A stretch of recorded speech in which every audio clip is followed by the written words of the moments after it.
So hello everyone, कैसे हैं आप सभी लोग। तो आज का क्लास बहुत ही ज्यादा इंपॉर्टेंट है। बहुत सारे थ्योरम्स, बहुत सारे रिमार्क्स आज हम सीखने वाले हैं और हम करने वाले हैं एक्सरसाइज 4.4 क्योंकि वो बहुत ज्यादा इंपॉर्टेंट है। तो शुरू करते हैं आज का वीडियो। सबसे पहले आज हम सीखने वाले हैं adjoint and inverse of square matrix. Adjoint and inverse क्या होता है एक स्क्वायर मैट्रिक्स का। हमेशा देखो स्क्वायर मैट्रिक्स पे ही बात होती है क्योंकि अभी आप ये जो चैप्टर पढ़ रहे हैं उसका नाम है डिटर्मिनेंट्स। डिटर्मिनेंट्स में क्या होता है बेटा, डिटर्मिनेंट्स में क्या होता है, हमेशा हम स्क्वायर मैट्रिक्स के डिटर्मिनेंट की ही बात करते हैं। तो अभी हम बात करेंगे adjoint and inverse of a square matrix. हमेशा एक स्क्वायर मैट्रिक्स की ही बात करेंगे अभी हम। तो उसमें एडजॉइंट क्या होता है, इनवर्स क्या होता है, ये सारी चीजें अभी हम सीखने वाले हैं। ध्यान देंगे इसको। Adjoint and inverse of a square matrix. Adjoint of a square matrix क्या होता है? Let A be a square matrix of order greater than equal to 2 that the adjoint of A is the transpose of the matrix where Aij is the cofactor of the element। कहानी छोड़ दो, मैं भी नहीं पढ़ता हूँ, लिखने के लिए लिखा हुआ है, बस ध्यान से सुनो मैं क्या बोल रहा हूँ। आपके पास कोई भी मैट्रिक्स है, आप उसके सारे एलिमेंट का कोफैक्टर निकाल लीजिए, उसको लाइन से लिख लीजिए, उसका ट्रांसपोज कर दीजिए, एडजॉइंट आ जाएगा। अगर बहुत ही प्यारी भाषा में मैं तुमको बोलूँ तो एडजॉइंट क्या होता है? मैट्रिक्स के एलिमेंट के कोफैक्टर का ट्रांसपोज। काफी क्लियर है एकदम। मैट्रिक्स के एलिमेंट्स के कोफैक्टर का ट्रांसपोज, सिर्फ उतना ही करना है, काम खत्म हो गया।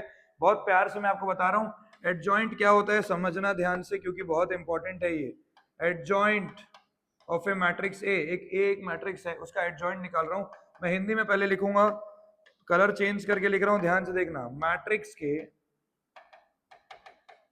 मैट्रिक्स के एलिमेंट के कोफैक्टर का ट्रांसपोज। रटने की कोई जरूरत नहीं है। मैट्रिक्स के एलिमेंट्स के कोफैक्टर का ट्रांसपोज, ये तो बहुत सिंपल सा लाइन है, याद हो गया एक बार में। रटना भी नहीं पड़ेगा भाई, आदत हो जाता है बोलते बोलते। थ्योरम 1। अब अगर एक स्क्वायर मैट्रिक्स है ऑर्डर 3 का, तो वो ये कहता है कि अगर एक स्क्वायर मैट्रिक्स है ऑर्डर 3 का, तो ए इंटू एडजॉइंट ए जो होता है वो एडजॉइंट ए इंटू ए के बराबर होता है और वो determinant A into I n के बराबर होता है। A into adjoint A is equal to adjoint A into A is equal to determinant A into I n. ये आपको याद रखना है, इस चीज को याद रखना है। देखो कुछ फॉर्मूलाज तो हमको याद रखना पड़ेगा। एडजॉइंट क्या होता है वो हम समझ जाएंगे, लेकिन कुछ चीजें हमको याद रखनी पड़ेगी। A into adjoint A is equal to adjoint A into A is equal to determinant A into I n. खत्म। काफी क्लियर है, बहुत क्लियर है। एडजॉइंट क्या होता है, सारी चीजों के बारे में हम अभी डिस्कस करेंगे, टेंशन मत लो। ये थ्योरम नंबर 1 है, इसको याद रखना है। वापिस वही चीज बोल रहा है, A into adjoint A is equal to adjoint A into A is equal to determinant A into I n. इसके हम बहुत सारे सवाल बनाने वाले हैं, आपको बहुत मजा आएगा। इस चीज का बहुत सवाल बनाने वाले हैं, इस चीज को स्टार मार्क बना लो, है ना। स्टार मार्क बना लो क्योंकि ये बहुत काम आएगा। ठीक है, चलो। अब इन्वर्टिबल मैट्रिसेस। सबसे पहले इन्वर्टिबल मैट्रिसेस से आने से पहले मैं आपको पहले एडजॉइंट के बारे में कुछ चीजें बता देता हूँ। एक क्वेश्चन हम कर लेते हैं, बेसिक एडजॉइंट कैसे निकालते हैं हम अभी थोड़ा सीख लेते हैं पहले, उसके बाद हम आगे दिमाग लगाएंगे। Adjoint of A matrix A.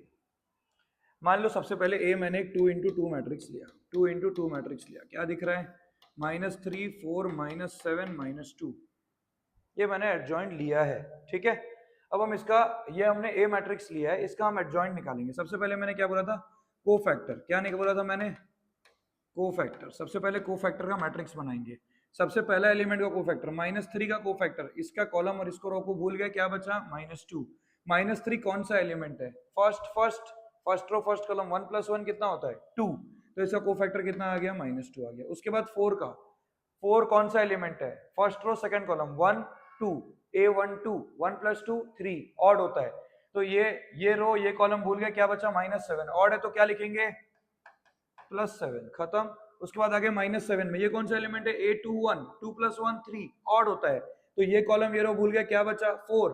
4 का साइन चेंज कर देंगे, क्या हो गया? -4। उसके बाद आ गए -2 पे, ये क्या है? a22, 2 + 2 क्या होता है? 4।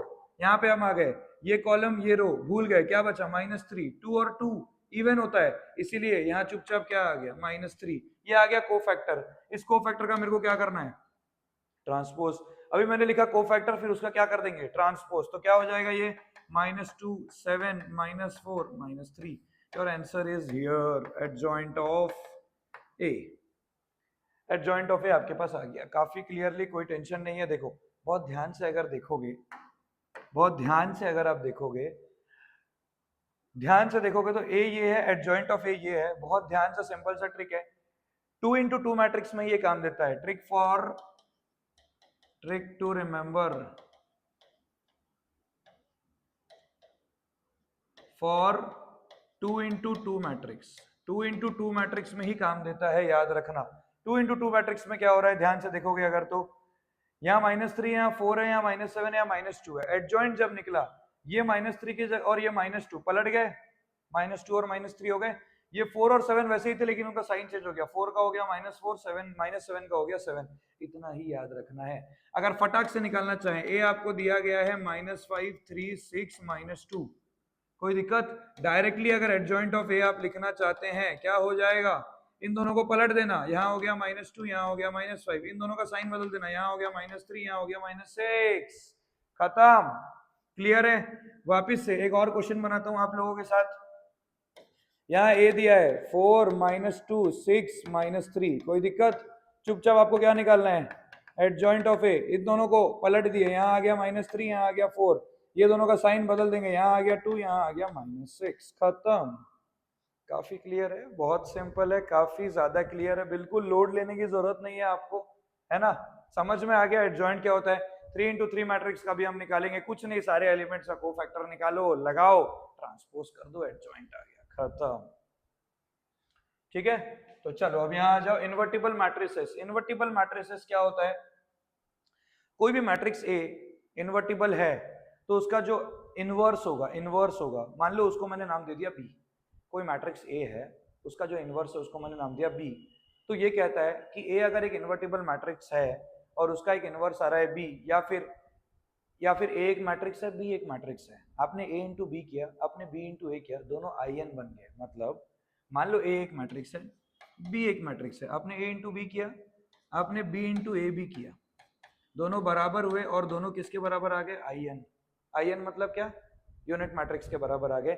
इसका मतलब ये बोलता है कि ए का इनवर्स कौन है, बी, और बी का इनवर्स कौन है, ए। बस इतना ही याद रखना है, ए का इनवर्स कौन है, बी, और बी का इनवर्स कौन है, ए। इतना आपको याद रखना है। अगर A B equal to B A is equal to I n हो जाता है, इसका मतलब B is called the inverse of A और A is called the inverse of B. इतना आपको याद रखना है, खत्म। ज्यादा कहानी भी पीछे भागना ही नहीं है, बस इतना सिंपल सा चीज याद रखना है। कुछ रिमार्क है, ध्यान रखेंगे। A rectangular matrix A of order m into n does not possess inverse matrix because for product AB and BA to be defined and to be equal, it is necessary that A and B should be square matrices of same order. A into B आप कर पा रहे हो, B into A आप तभी कर पाओगे जब आपका A और B स्क्वायर मैट्रिसेस होता है। अगर आपका A एक रेक्टेंगुलर मैट्रिक्स है और B भी एक रेक्टेंगुलर मैट्रिक्स है, तो जरूरी नहीं है कि A into B हो पा रहा है तो B into A हो पाए, प्रोडक्ट पॉसिबल हो। इसीलिए ये इनवर्स की जो बात होती है ये हमेशा एक स्क्वायर मैट्रिक्स पे ही होती है। So A B equals to B A होने के लिए ए और बी को दोनों को एक स्क्वायर मैट्रिक्स होना जरूरी है। क्लियर?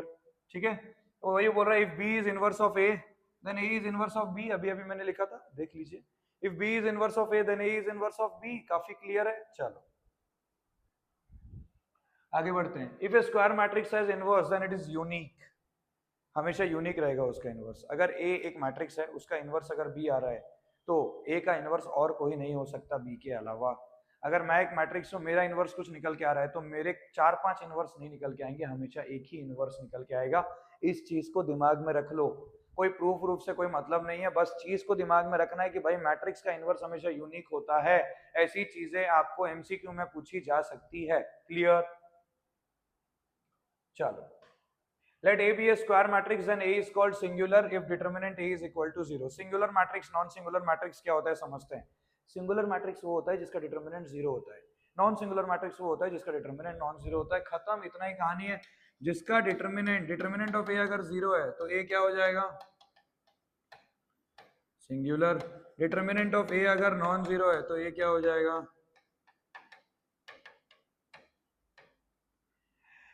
याद कैसे रखना है, डिटरमिनेंट ए को मान लो टेंशन है। डिटरमिनेंट ए क्या है, एक टेंशन है। टेंशन अगर आपका 0 है, इसका मतलब आप चुपचाप सिंगल है भाई, रिलैक्स है, कोई परेशान करने वाला नहीं है। और अगर टेंशन आपका नॉन 0 है, मतलब दिमाग में दिन भर टेंशन चल रहा है, इसका मतलब आप नॉन सिंगुलर है भाई, कोई ना कोई परेशान करने वाली बैठी हुई है आपकी जिंदगी में। क्लियर है? काफी क्लियर है, याद रह जाएगा। टेंशन अगर आपके दिमाग में 0 है तो आप क्या है, सिंगल है, एकदम परेशान फ्री हैं, आप एकदम परेशान मुक्त हैं। लेकिन अगर टेंशन आपके जिंदगी में कुछ ना कुछ है, नॉन जीरो है, मतलब कुछ ना कुछ है, तो आप नॉन सिंगुलर है, कोई ना कोई आपको परेशान जरूर कर रहा है। ये चीज ऐसा याद कर लीजिए, एग्जाम में कंफ्यूज नहीं होंगे। डिटर्मिनेंट क्या है? एक टेंशन है। डिटर्मिनेंट क्या है? एक टेंशन है। याद रहेगा आपको, काफी क्लियर है, इतना ही याद रखना है बस, टेंशन दिमाग में ज्यादा नहीं रखना है, ठीक है। चलो, let A be a square matrix and A is called singular if determinant A is equal to 0, otherwise A is said to be non-singular. खत्म। चलो, स्क्वायर मैट्रिक्स एक invertible if it is non singular. Square matrix is invertible if it is non singular. क्यों लिखा हुआ है? सबसे पहले अभी हम जानेंगे इनवर्स होता क्या है। What is A inverse? Inverse होता क्या है, ये जब हम जान जाएंगे सारी चीजें हमको समझ में आ जाएगी। बहुत ध्यान से देखिएगा। ए इनवर्स का फॉर्मूला मैं लिख रहा हूँ। कोई भी एक मैट्रिक्स ए है, उसका इनवर्स क्या होता है? Adjoint of A divided by determinant of A. What is A inverse? Adjoint of A divided by determinant of A. What is A inverse? Adjoint of A divided by determinant of A. इस चीज का आपको ध्यान रखना पड़ेगा। अच्छा, मुझे एक बात बताओ, अगर डिटर्मिनेंट A की वैल्यू 0 हो जाएगी, इसका मतलब अगर A एक सिंगुलर मैट्रिक्स हो जाएगा, अगर ये 0 हो गया तो क्या ये डिफाइंड हो पाएगा? नहीं। डिनोमिनेटर कभी भी 0 होता है तो चीजें नॉट डिफाइंड हो जाती है। तो अगर इनवर्स एग्जिस्ट करना चाहता है, अगर इनवर्स को इस दुनिया में आना है, तो इस वाली चीज को क्या होना पड़ेगा? Non zero. ये वाली चीज को क्या होना पड़ेगा? नॉन जीरो होना पड़ेगा। इसका मतलब ए को क्या होना पड़ेगा बाबू? Non singular. कॉन्सेप्ट समझ में आया? दिमाग में टेंशन रहेगा तभी तो चीजें बहुत सारा काम करना चालू करेगा। समझ में आया? तो डिटर्मिनेंट ए क्या रहेगा? नॉन जीरो रहेगा, नॉन सिंगुलर। डिटर्मिनेंट ए नॉन सिंगुलर रहेगा, मतलब डिटर्मिनेंट ए नॉट जीरो रहेगा, तभी जाके इनवर्स एग्जिस्ट करेगा। क्लियर है? समझ में आ गया? चलो, square matrix is invertible if it is non singular. खत्म। इतना ही याद रखना था अपने को। अरे चलो, if A is a square matrix then A inverse exists if determinant A is not equal to 0 and A inverse is equals to adjoint A upon determinant A। यही चीज मैं आपको सिखाने की कोशिश कर रहा था। A inverse क्या होता है? adjoint A upon determinant A। Clear रखना है दिमाग को। चलो चलो, A, B, C are all square matrices of the same order A. A is non-singular then AB is equals to AC। A non-singular matrix है, AB is equals to AC। क्या करेंगे भाई? कुछ नहीं। क्या बोल रहा है? ABC are all square matrices of order n। A is non-singular। A अगर non-singular है तो क्या उसका इनवर्स एग्जिस्ट करेगा? A अगर नॉन सिंगुलर है, इसका मतलब डिटर्मिनेंट A की वैल्यू नॉट जीरो है, तो क्या उसका इनवर्स एग्जिस्ट करेगा? हाँ। तो उसका अगर इनवर्स एग्जिस्ट करेगा तो मैं क्या कर रहा हूँ, देखो बहुत ध्यान से, यहाँ से एक A इनवर्स से मल्टीप्लाई कर देता हूँ, यहाँ भी एक A इनवर्स से मल्टीप्लाई कर देता हूँ। A inverse into A I हो जाता है, A inverse into A I हो जाता है, B is equal to C आ जाता है। आपको अभी दिमाग लगाने की जरूरत नहीं है, आप ये कहानी एक सेकंड में सीख जाएंगे। जो लिखा हुआ है छोड़ दीजिए उसको, मैं बताऊंगा। एक बार में कहानी सीखेंगे, थोड़ा सा प्रोसेस कीजिए, थोड़ा सा वेट कीजिए, चीजों को देखते रहिए, ठीक है। अच्छा, ये सब रिमार्क्स हैं, इन सब के पीछे दिमाग नहीं लगाना है, बहुत ज्यादा इंपॉर्टेंट नहीं है। ये सारी कहानी जान के आप कुछ उखाड़ नहीं लेंगे, है ना। बहुत ज्यादा इंपॉर्टेंट है नहीं, फिर भी आप देखना चाहते देख सकते हैं। A B equals to A C implies B equals to C is only true when determinant A is equal to 0, otherwise there do exist matrix A B C such that AB equals to AC but B is not equal to C। आपको वो ये सारी चीजें, ये जो लिख रहा है ना, ये कहानी, ये जो लिखा हुआ है ना, 2 मिनट में आप ये प्रूफ कर दोगे, 2 मिनट में, टेंशन मत लेना, है ना। अच्छा, थ्योरम नंबर 6 यहाँ बहुत ज्यादा इंपॉर्टेंट है, ये बहुत ज्यादा इंपॉर्टेंट है, यहाँ ध्यान दीजिएगा।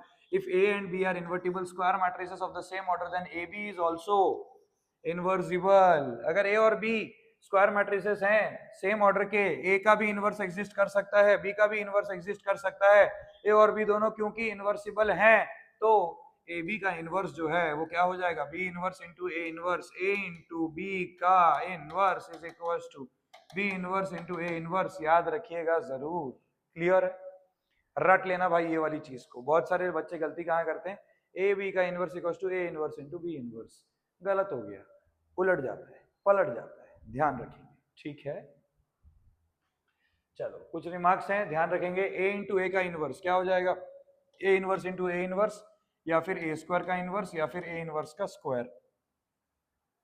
चारों चीजों में ध्यान दे दो। ए स्क्वायर का इनवर्स, ए इंटू ए का इनवर्स, आप इसको ए स्क्वायर का इनवर्स लिख सकते हो या फिर ए इनवर्स का स्क्वायर लिख सकते हो, कोई दिक्कत नहीं है, ठीक है। ए की पावर एम की पावर एम की पावर -1 या फिर ए की पावर -1 उसकी पावर में एम लगा सकते हो, कोई दिक्कत नहीं है। The result can be prove by using induction. हो गया, बहुत कहानी लिख दी है भैया। बस एक चीज याद रखना है अपने को, दो चीजें याद रखनी है। सबसे पहले तो ये थ्योरम नंबर 7, ये क्या कहता है, ए डैश का inverse is equal to A inverse का डैश। यहाँ पे जो ये ए डैश क्या है, ट्रांसपोज ऑफ ए। यहाँ पे जो ए डैश है वो क्या है, ट्रांसपोज ऑफ ए। क्लियर है, ए डैश का इनवर्स करो, ए इनवर्स का डैश करो, सेम आएगा। ए के ट्रांसपोज का इनवर्स करो, ए के इनवर्स का ट्रांसपोज कर दो, दोनों चीजें सेम होती हैं। क्लियर। एक और चीज जो हमको बार बार याद रखनी है, A into A inverse is equal to A inverse into A is equal to क्या होता है, याद रखना है भाई, ये बहुत ज्यादा इंपॉर्टेंट है, हर जगह यही काम आएगा। A into A inverse equal to A inverse into A is equal to I, हर जगह यही काम आएगा। ठीक है, उसके बाद if A is a non singular matrix of order n, कुछ फॉर्मूला है जो आपको एग्जाम में एक एक दो दो नंबर जरूर देके जाएंगे, ये उन फॉर्मूले में से एक है। ठीक है, एडजॉइंट ए का डिटरमिनेंट क्या होता है, डिटरमिनेंट ऑफ ए का स्क्वायर, क्योंकि ऑर्डर क्या लिखा हुआ है यहाँ पे 3, तो यहाँ से हम फॉर्मूला क्या डिनोट करेंगे, एडजॉइंट ऑफ ए का determinant is equal to determinant of A की power n minus 1। Adjoint A का डिटरमिनेंट क्या हो जाएगा, डिटरमिनेंट ए की पावर n माइनस 1, इस चीज को आपको याद रखना है।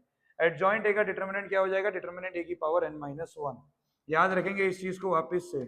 एडजॉइंट ऑफ ए का डिटरमिनेंट ये क्या हो जाएगा, डिटरमिनेंट ऑफ ए की पावर n माइनस 1, दो दो बार लिख रहा हूँ क्योंकि इंपॉर्टेंट है। ऑर्डर 3 है तो पावर 2 लग जाएगा, ऑर्डर 2 है तो पावर 1 लग जाएगा, ऑर्डर 4 है तो पावर 3 लग जाएगा। क्लियर रहेगा, चलो। In fact, the above result is true for any non-singular matrix of order n, and we have adjoint A का determinant is equals to determinant A की power n minus 1. Clear है? A is a non-singular matrix of order n, then ये बहुत important है, मैं फिर बोल रहा हूँ ना, दो दो नंबर देके जाएंगे ये लोग। एडजॉइंट ऑफ एडजॉइंट ए क्या होता है, डिटरमिनेंट ए की power n minus 2 into A, याद रखेंगे इसको। Adjoint of adjoint A is equal to determinant A की power n minus 2 into A. Adjoint of adjoint A is equal to determinant of A की power n minus 2 into A, याद रखेंगे इसको क्योंकि ये बहुत ज्यादा इंपॉर्टेंट है। ठीक है, शुरू करेंगे। इलस्ट्रेटिव क्वेश्चंस हैं कुछ, देख लेते हैं, एक मिनट रुक जाइए। सारे तो अपने, हाँ चलो ये दो क्वेश्चन पहले बता देता हूं, उसके बाद हम आगे बढ़ेंगे। ठीक है, चलो। ये मैट्रिक्स ए है, बोला है ये कैसा मैट्रिक्स है, सिंगुलर मैट्रिक्स है। सिंगुलर मैट्रिक्स मतलब सिंगुलर, दिमाग में टेंशन, जीरो मतलब डिटरमिनेंट जीरो, तो डिटरमिनेंट ए की पावर क्या, डिटरमिनेंट ए क्या हो गया, जीरो हो गया। क्लियर है, तो यहाँ पे क्या आ जाएगा, इसको ओपन कर देते हैं भाई, सबसे पहले बिना दिमाग लगाए यहाँ पे ओपन कर देते हैं प्लस, यहाँ पे आ गया माइनस, फिर यहाँ पे आ गया प्लस, ओपन कर दो +6, ये और ये भूल गए, -1 इंटू 2 -2 -10, उसके बाद आ गया -2, ये और ये भूल गए, यहाँ आ जाएगा 2x -10, उसके बाद आ गया -10, यहाँ पे इसको और इसको भूल जाएंगे, ये हो जाएगा 2x + 2, इस होल की वैल्यू कितनी हो गई, 0, -2 -10 -12, -12 into 6 -72, -2 into 2x -4x, -2 into -10 +20, -20x -20 is equal to 0, 20 और -20 खत्म हो गया, -4x -20x -24x, उधर जाके हो जाएगा 24x, यहाँ पे आ गया -72, x की वैल्यू आ गई -3। काफी क्लियर, बहुत सिंपल है, कोई रॉकेट साइंस नहीं है, एक बार में सॉल्व हो गया, खत्म। उसके बाद ये वाला क्वेश्चन बोला है find the matrix x, find the matrix x, यहाँ पे ये x एक मैट्रिक्स है। बहुत सारे बच्चे क्या करते हैं, x से इसको मल्टीप्लाई कर देते हैं, इक्वेट कर देते हैं, आंसर गलत आ जाता है, कुछ भी लिख के आ जाते हैं। ये x एक मैट्रिक्स है, तो इसका हमको वैल्यू निकालना है। अब इसको ले जाके यहाँ नीचे डिवाइड तो कर नहीं सकते हैं क्योंकि ये मैट्रिक्स है, कैसे करेंगे भाई, कुछ नहीं है, इसको a मान लो, यहाँ साइड में x है, इसको क्या मान लेते हैं b, a into X is equal to b है, इतना अपने को क्लियर है। अब मैं क्या करूंगा, दोनों तरफ a के इनवर्स से मल्टीप्लाई कर दूंगा, यहाँ पे मैंने लिखा a inverse into a into X, यहाँ कैपिटल X है, is equal to a inverse into b। एक चीज का ध्यान रखेंगे, दोनों तरफ जब आप a इनवर्स से मल्टीप्लाई करेंगे, अगर आप इस तरफ a इनवर्स लिख रहे हैं तो इधर भी इसी तरफ इनवर्स निकलेंगे, अगर आप यहाँ पे स्टार्ट में a इनवर्स लिख रहे हैं तो इधर भी आप स्टार्ट में ही a इनवर्स लिखेंगे, इस चीज का जरूर ध्यान रखेंगे। ठीक है, a इनवर्स इंटू a कितना हो गया, i into X is equal to a inverse into b, i into X क्या हो जाता है x, x की वैल्यू क्या आ गई, a इनवर्स इंटू b। अब a का इनवर्स निकालेंगे, b तो मेरे पास है, b मेरे पास कितना है बेटा, 1 -2 1 3, साइड में पहले a का इनवर्स निकालते हैं, a का इनवर्स क्या हो जाएगा बेटा, a का इनवर्स क्या हो जाएगा बाबू, ए का इनवर्स क्या हो जाएगा, adjoint A divided by determinant A, कोई दिक्कत, adjoint of A divided by determinant of A, adjoint A अभी अभी सिखाया था 2 into 2 मैट्रिक्स है, एडजॉइंट कैसे निकालते हैं, इन दोनों को पलट देते हैं, यहाँ आ गया 1 यहाँ आ गया 5, इन दोनों का साइन बदल देते हैं, यहाँ आ गया -4 यहाँ आ गया -1, खत्म, divided by determinant A, determinant A कैसे निकालेंगे, 5 into 1 5 -1 into 4 4, 5 - 4 is 1, खत्म हो गया, कोई डाउट, तो आपको ए इनवर्स मिल गया, ए इनवर्स आपको क्या मिला, ए इनवर्स आपको क्या मिला, यहाँ 1 से डिवाइड करेंगे कुछ फर्क पड़ेगा नहीं, 1 -4 -1 5, ए इनवर्स क्या मिल जाएगा 1 -4 -1 5, दोनों मैट्रिक्स को मल्टीप्लाई कर देंगे, मैट्रिक्स एक्स आ जाएगा, कोई दिक्कत, ठीक है, समझ में आ गया आपको ये वाला कॉन्सेप्ट, कोई भी दिक्कत होगा कमेंट सेक्शन में मुझसे जरूर पूछिए। उसके बाद अभी हम चालू करेंगे एक्सरसाइज, ये कौन सा है 4.4, क्लियर है, देखो क्या बड़ा बड़ा लिखा है एकदम, exercise 4.4 are going to run, thank you so much, bye bye.